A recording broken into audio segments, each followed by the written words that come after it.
Taylor Swift took a stand on artist compensation when she yanked her hit album 1989 from Spotify because she felt she wasn't being compensated enough.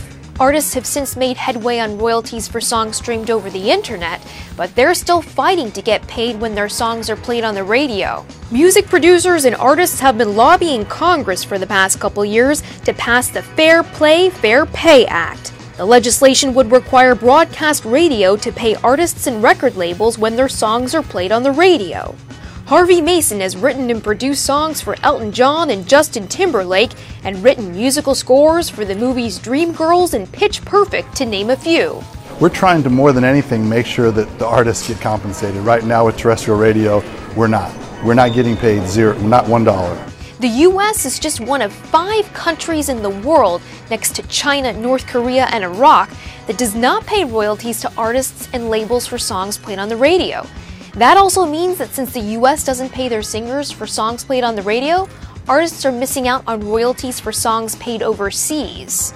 So there's $200 million every year that's sitting in other countries that would be due American artists, American taxpayers, that is not coming because America chooses not to pay royalties.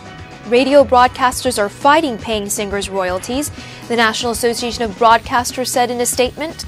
Don't buy the argument that this is an issue about fairness to artists. This is about record labels trying to make up for massive revenue losses caused by internet piracy and people downloading songs for $1.29 per song rather than paying $15 for a CD.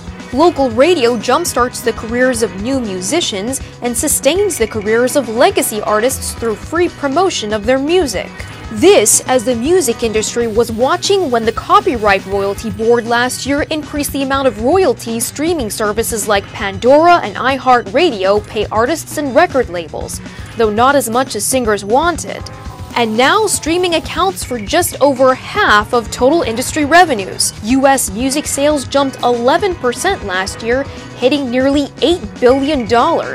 Driven by a doubling in paid music subscriptions, though sales were only roughly half of what they were in 1999. The Fair Play, Fair Pay Act, which was just reintroduced in the House, has bipartisan support. We've been here, at Capitol Hill for the last several years lobbying, and we're definitely making progress. Still a long way to go. For the Fox Business Network, I'm Jennifer Schonberger.